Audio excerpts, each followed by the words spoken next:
बिस्मिल्लाहिर्रहमानिर्रहीम। अस्सलाम वालेकुम। बेसिक इलेक्ट्रॉनिक्स चैप्टर नंबर 5 और लेक्चर नंबर 2। लास्ट जो हमारा लेक्चर था, लेक्चर नंबर 1, उसके अंदर हमने चैप्टर नंबर 5 स्टार्ट किया था। चैप्टर नंबर 5 आपका रिलेटेड है फील्ड इफेक्ट ट्रांजिस्टर से ले, ठीक है ना। इसमें हम जो है वो फील्ड इफेक्ट ट्रांजिस्टर की जो है तो दो टाइप उसको पढ़ेंगे इंशाल्लाह, कि फील्ड इफेक्ट ट्रांजिस्टर क्या होता है, ठीक है, और वो कैसे काम करता है। फील्ड इफेक्ट ट्रांजिस्टर की दो टाइप होती हैं, एक है जंक्शन फील्ड इफेक्ट ट्रांजिस्टर और दूसरी को कहते हैं metal oxide field effect transistor, ठीक है। इसको मॉसफेट कहते हैं, इसको पहली जो टाइप है उसे कहते हैं हम जेफेट। तो हमने उस लास्ट लेक्चर में जेफेट जो है वो स्टार्ट की थी। जेफेट क्या होती है, उसकी कंस्ट्रक्शन के बारे में पढ़ा था, तो थोड़ा सा उसको हम रिवाइज कर लेते हैं। जो जेफेट होता है आपका जंक्शन फील्ड इफेक्ट ट्रांजिस्टर, ये जो है क्या कहते हैं, इसके तीन टर्मिनल होते हैं, ठीक है ना। एक का नाम होता है सोर्स, एक का नाम होता है ड्रेन और एक का नाम होता है गेट, ठीक है ना। ड्रेनेज का मतलब ड्रेन जो है वो ड्रेनेज से बेसिकली निकला हुआ है, यानी कि अखराज जिसको कहते हैं हम, अखराज होना या निकलना। और सोर्स का मतलब है प्रोवाइडर, जहाँ से आपको चीज़ मिल रही हो। और गेट जो है वो आपका गेट जहाँ भी इस्तेमाल होता है, जिस डिवाइस में भी इस्तेमाल होता है, वो बेसिकली एक आपका कंट्रोलिंग टर्मिनल ही होता है, वहाँ से आप चीज़ को कंट्रोल कर रहे होते हैं, ठीक है। तो तीन टर्मिनल होते हैं, एक इसके दो चैनल होते हैं, एक एन एल चैनल होता है और एक पी चैनल होता है। एन चैनल के अंदर जो मेजर पार्ट है वो एन टाइप मटेरियल का होता है, पी और जो है वो गेट जो है वो जो साइडों पे डिफ्यूज़ किया हुआ होता है टर्मिनल पार्ट, वो गेट उस पर हमारा गेट टर्मिनल जहाँ लगा होता है वो पी टाइप सबस्ट्रेट होता है या पी टाइप मटेरियल। सेम इसी तरह एन चैनल यानी पी चैनल की अगर हम बात करेंगे, तो ये जो चैनल है आपका, ये जो चैनल है बीच का मेन जहाँ से आपका करंट फ्लो होगा, ये पी टाइप मटेरियल होगा। और जो गेट टर्मिनल होगा, जो जिससे आपका गेट टर्मिनल अटैच होगा जिस मटेरियल से, वो आपका एन टाइप होगा, ठीक है ना। तो हम एन टाइप चैनल जो है वो एन, यानी कि जैसे हमने बीजेटी के अंदर भी एनपीएम एनपीएन ही पढ़ा, हालांकि पीएनपी भी था, उसको भी पढ़ सकते थे, लेकिन हमने एनपीएन को ही ज़्यादा पढ़ा। और उसके बाद जेफेट है, इसके अंदर भी हम एन चैनल को पढ़ रहे हैं और आगे भी हम जो है ना इसी तरीके से उस चीज़ को ज़्यादा स्टडी कर रहे होते हैं जहाँ पर एन मटेरियल जो है वो ज़्यादा होता है। उसकी वजह ये है कि अब वो जो आपका करंट होता है वो दो तरह का हो सकता है, या होल करंट या इलेक्ट्रॉन करंट। तो जाहिर बात है ज़्यादा जो एफिशिएंट जो चीज़ है, जो ज़्यादा एफिशिएंट करंट है, वो इलेक्ट्रॉन करंट होता है।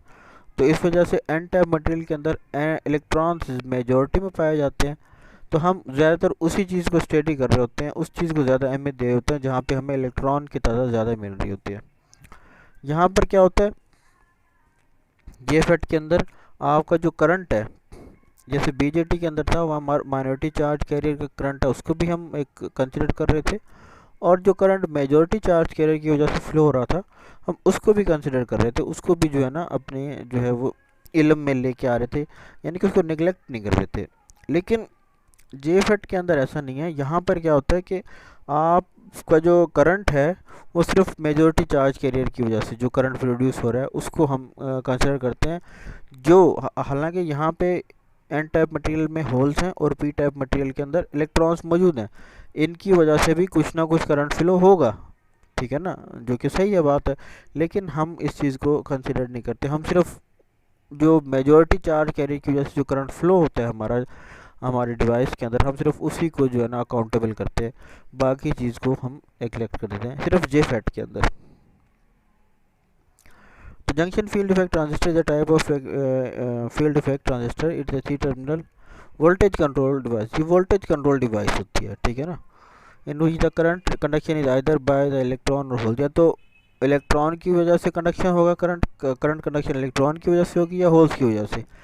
एन चैनल में इलेक्ट्रॉन की वजह से होगी और पी चैनल में होल्स की वजह से होगी। The current conduction is controlled by the means of electric field between the gate electrode and the conduction channel of JFET. ये जो कंडक्शन है करंट की, ये हम कंट्रोल करते हैं गेट टर्मिनल के थ्रू, ठीक है ना। अब इसकी वर्किंग कैसे है, हम क्या करते हैं, एक अपने टर्मिनल को अच्छा, ये ड्रेन को आप सोर्स भी कर सकते हैं, यानी कि ये कोई फिक्स नहीं है। ड्रेन को सोर्स कर सकते हैं, सोर्स को ड्रेन कर सकते हैं। अगर ये मैं पॉजिटिव जो है वो नीचे वाले के साथ अटैच कर दूंगा तो ये ड्रेन बन जाएगा और ये सोर्स बन जाएगा, क्योंकि यहाँ से इलेक्ट्रॉन मूव जाएंगे, यहाँ से पॉजिटिव चार्ज आएगी, यहाँ से इलेक्ट्रॉन जाएंगे, तो सोर्स प्रोवाइडर ये वाली साइड, ये टर्मिनल है, ये इलेक्ट्रॉन का सोर्स बन जाएगी, तो इस वजह से हम इसको सोर्स कहेंगे। अगर इलेक्ट्रॉन की सोर्स ये टर्मिनल बनेगा तो हम इसको सोर्स कह देंगे, ठीक है ना। तो इसमें कोई वो बड़ी बात नहीं है। तो इसकी कंडक्शन होती कैसे है? अच्छा, ये यहाँ पे ना ये इसके अंदर जो है वो कनेक्टेड नहीं है, लेकिन ये है, इसमें ये होता है कि ये जो टर्मिनल है गेट, अब गेट टर्मिनल यहाँ भी है और यहाँ भी है, यानी कि जिस मटेरियल से गेट टर्मिनल अटैच्ड है वो दोनों तरफ है, तो ये आपस में दोनों इंटरलिंक्ड होते हैं। इसके अंदर जो है वो इंटरलिंक नहीं किए हुए, लेकिन ये दोनों इंटरलिंक्ड होते हैं आपस में, ठीक है ना। अब इसमें क्या होता है कि जब हम VDS यानी कि drain to source voltage apply करते हैं, ठीक है ना, तो एक लिमिट के बाद जो है ना आपका करंट, एक टाइम के बाद, एक वोल्टेज के बाद आपका करंट जो है वो फ्लो करना शुरू कर देता है।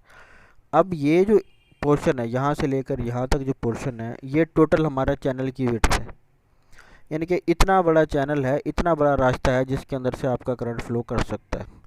इतने हिस्से में से, इतने पार्ट में से, इतने चैनल में से, इतने चैनल की विड्थ में से जितना करंट फ्लो कर सकेगा वो मैक्सिमम करंट कहलाएगा, ठीक है ना। when voltage VDS applied between the drain and source terminal and the gate terminal 0, इस दौरान गेट टर्मिनल 0 है, गेट के ऊपर हमने कोई वोल्टेज नहीं दिया। फिलहाल हम सिर्फ VDS के ऊपर वोल्टेज अप्लाई कर रहे हैं और हम इसी चीज़ को अकाउंटेबल कर रहे हैं कि जो VDS पे हमने सोर्स अप्लाई की है और हमने सोर्स वोल्टेज यानी कि ड्रेन टू सोर्स जो वोल्टेज है वो इंक्रीज़ करते जा रहे हैं, करते जा रहे हैं, ठीक है ना। उस दौरान जो मैक्सिमम करंट फ्लो होगा ड्रेन टू सोर्स, अब यहाँ करंट इलेक्ट्रॉन का फ्लो यू है तो करंट की डायरेक्शन ड्रेन टू सोर्स होगी, ठीक है ना, तो वो कहलाएगा drain current. The PN junction as the sides establishing depletion layer. अब क्योंकि ये पॉजिटिव है, ये नेगेटिव है, ये नेगेटिव है, इससे तो यहाँ पे आपका जो है ना जंक्शन बन जाएगा PN जंक्शन, क्योंकि ये आपका N चैनल है, ये नेगेटिव से कनेक्टेड है, ठीक है ना। ऊपर अगर की तरफ अगर हम देखें तो ये P चैनल है, और सॉरी पॉजिटिव टर्मिनल है, लेकिन ये N से कनेक्टेड है, ठीक है ना। तो यहाँ पे आपका रिवर्स ब्यास जो है वो बन जाएगा। रिवर्स ब्यास कैसे बनेगा कि ये जो चैनल है, ये जो P है, यानी कि ये P टर्मिनल है और ये मटेरियल है, और N टाइप मटेरियल है, ये भी P type material, N type material है। यहाँ पर तो बना फॉरवर्ड ब्यास, इस जगह पे यहाँ पे बन गया रिवर्स ब्यास। तो यहाँ पे जो चैनल है, ये आपका डिप्लेशन लेयर है, यहाँ पे जो है आपकी थोड़ी जो विड्थ है डिप्लेशन लेयर की वो इंक्रीज़ होना शुरू हो जाएगी। अगर मैं इसको ड्रा करके दिखाऊंगा आपको, तो थोड़ी सी चैनल की जो विड्थ है इस तरीके से ये बढ़ जाएगी, क्योंकि यहाँ पे रिवर्स ब्यास जो है वो हो जाएगा। लेकिन फिर भी हम उस चीज़ को ज़्यादा, बिल्कुल वो कम होती है, इस वजह से इसको अकाउंटेबल नहीं करते। इतने हिस्से में से जो करंट पास कर रहा है वो आपका मैक्सिमम करंट कहलाता है। याद रहे कि इस दौरान जो गेट के ऊपर वोल्टेज हमने प्रोवाइड किए गए हैं वो ज़ीरो ही है, ठीक है ना। इसके ऊपर गेट के ऊपर कोई वोल्टेज प्रोवाइड नहीं किया इस दौरान हमने। The electron flow from source to drain through the channel between the depletion layer. The width of the depletion layer determine the width of the channel and hence the current conduction through the bar. ये वही बात हो रही है कि जितनी भी width होगी, जितनी भी चैनल की विड्थ है इस दौरान, वो उसकी चैनल की विड्थ कहलाती है और इसके अंदर से जो करंट फ्लो करता है वो मैक्सिमम करंट कहलाता है। Now when a reverse voltage VGS is applied between gate to source. Reverse voltage कैसे, हम यहाँ पे ये P टाइप मटेरियल है, यहाँ पे हम नेगेटिव जो है ना वोल्टेजेस अप्लाई कर देते हैं P टाइप मटेरियल के ऊपर। तो जाहिर बात है जब यहाँ पे इसके ऊपर गेट के ऊपर नेगेटिव वोल्टेज अप्लाई हो जाएंगे तो क्या होगा, नेगेटिव वोल्टेज अप्लाई होंगे तो ये तो रिवर्स ब्यास हो जाएगी। हमने ये चीज़ पढ़ी है, जब रिवर्स ब्यास हो जाती है, रिवर्स ब्यास की कंडीशन आती है, वहाँ पे करंट फ्लो नहीं करता, ठीक है ना।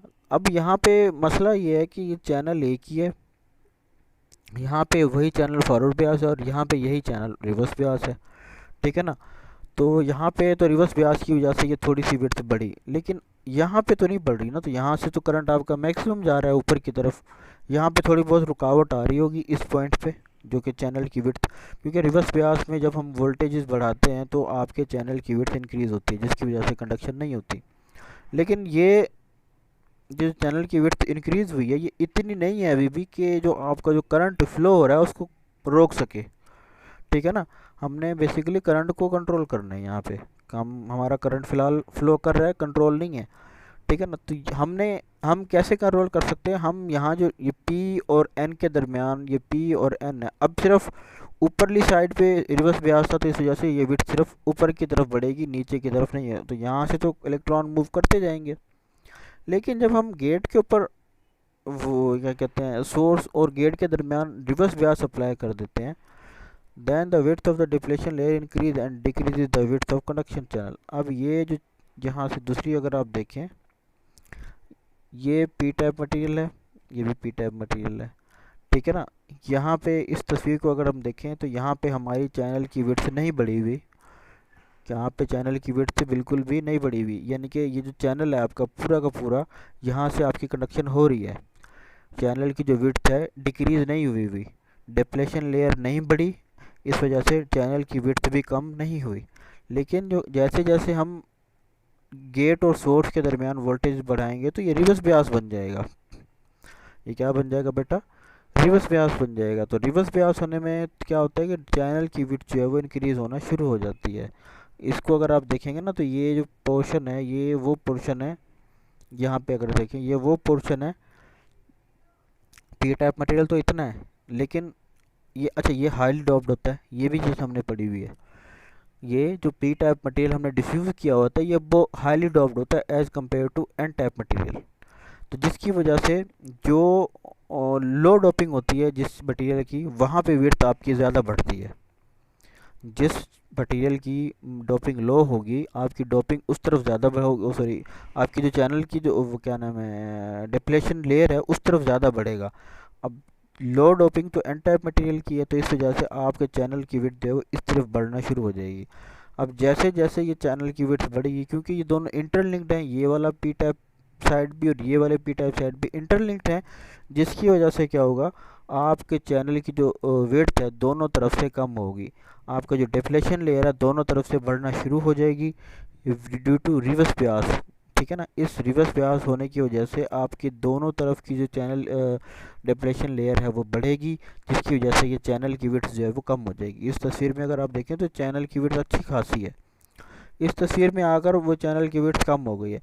अब ये जो इलेक्ट्रॉन यहाँ से फुल मैक्सिमम करंट फ्लो करवा रहे थे, उनको ये रास्ता तो ज़्यादा था, यहाँ पर ये रास्ता तो कम हो गया। अब क्या वो मैक्सिमम करंट फ्लो करेगा? बिल्कुल नहीं करेगा। अब आपकी करंट की वैल्यू कम हो जाएगी। Decrease the width of the channel, ये वही बात कर रहा है, डिप्लेशन लेयर इंक्रीज करेगी और this decrease the width of channel, यानी कि जो चैनल की विड्थ है वो कम हो जाएगी there by increasing the resistance of conduction channel. तो जो कंडक्शन चैनल है, ये वाला चैनल जहाँ पे कंडक्शन हो रही थी, इसके अंदर रेजिस्टेंस बढ़ जाएगी, जिसकी वजह से रेजिस्टेंस बढ़ेगी तो करंट कम हो जाएगा। The current from source to drain is decreased. On the other hand we apply reverse voltage Vs is decreased then the width of channel also decrease। हम जैसे जैसे VGS की वैल्यू बढ़ाते रहेंगे आपके डिप्लेशन अच्छा VGS को अगर हम बढ़ाएंगे तो चैनल डिप्लेशन लेयर बढ़ेगी। ठीक है ना, VGS को बढ़ाएंगे तो डिप्लेशन लेयर इस तरफ बढ़ती रहेगी। ज़्यादा बढ़ाएंगे तो ये थोड़ा सा जो फासला है ये भी ख़त्म हो जाएगा। मज़ीद अगर वोल्टेज आप गेट टू सोर्स बढ़ाएंगे ना, तो ये थोड़ा सा जो फासला बीच में बचा हुआ है ये भी ख़त्म हो जाएगा, यानी कि आपका करंट बिल्कुल ज़ीरो भी हो सकता है। यहाँ पे बेशक आपने वोल्टेज अप्लाई किए हुए हैं, लेकिन यहाँ पे अगर आपने गेट टू सोर्स इतने वोल्टेज अप्लाई कर दिए हैं जिसकी वजह से ये चैनल सारा का सारा बंद हो गया है, तो आपके करंट की वैल्यू ज़ीरो भी हो सकती है। गेट टू सोर्स वोल्टेज बढ़ाएंगे, ठीक है, डिप्लेशन लेयर बढ़ेगी, चैनल की विड्थ कम होगी। गेट टू सोर्स वोल्टेज कम करेंगे, डिप्लेशन लेयर कम होगी और चैनल की जो विड्थ है वो इंक्रीज़ हो जाएगी। चैनल की विड्थ इंक्रीज़ होगी तो करंट बढ़ेगा, अगर चैनल की विड्थ डिक्रीज़ हो जाएगी तो आपका करंट जो है वो ज़ीरो हो जाएगा। Therefore the current from source to drain can be controlled by applying the voltage electric field on the gate terminal. तो मालूम ये हुआ कि हम gate to source voltage apply कर रहे हैं, ये वो वोल्टेजेस हैं जो आपके करंट को कंट्रोल कर रहे हैं, ठीक है ना। और ये बात हमने देखी भी और साबित भी हो गई कि जो gate to source voltages apply हो रहे हैं उनकी वजह से आपके चैनल की विड्थ कम भी हो रही है और बढ़ भी रही है। अगर चैनल की विड्थ ज़्यादा है तो इसका मतलब है करंट ज़्यादा फ्लो करेगा। अगर चैनल की विड्थ कम है, एन चैनल के अंदर विड्थ कम हो रही है, तो उसकी वजह से आपका करंट भी कम होगा, ठीक है ना। तो बेसिकली वे जो गेट टू सोर्स वोल्टेज हैं ये कंट्रोलिंग वोल्टेजेस कहलाते हैं। For this reason it is known as field effect transistor. Hence, the JFET operates on the principle that the width and the resistance of conduction channel can be varied by changing the reverse voltage VGS। ठीक है, यानी कि जो channel की width है और resistance है उसको हम गेट टू सोर्स जो वोल्टेज रिवर्स वोल्टेज हमने अप्लाई किए हुए हैं इसकी मदद से हम उस चैनल की विड्थ और चैनल की रेजिस्टेंस को कंट्रोल कर सकते हैं, ठीक है ना। कम भी कर सकते हैं, बढ़ा भी सकते हैं, ठीक है ना। जैसे जैसे चैनल की विड्थ कम या ज़्यादा होगी वैसे वैसे आपका जो करंट है उसके ऊपर इफेक्ट पड़ेगा, ठीक है। तो ये तो थी आपकी gate to source sorry working of JFET, ठीक है। अगर इसमें कोई बात समझ ना आई हो तो वो आप मुझसे पूछ लीजिएगा। नेक्स्ट जो इसका लेक्चर होगा उसके अंदर हम इसके जो कैरेक्टरिस्टिक कर्व हैं उसके बारे में बात करेंगे, ठीक है ना। इसके कैरेक्टरिस्टिक कर्व जो हैं वो भी बहुत अहम है, तो इसको पढ़ लें, इसको समझ लें, ठीक है। अगर कोई चीज़ ना आए आपको समझ, कोई मुश्किल हो तो मुझसे पूछ लिएगा। इंशाल्लाह अगले लेक्चर में मुलाकात होगी, तब तक के लिए अल्लाह हाफिज़।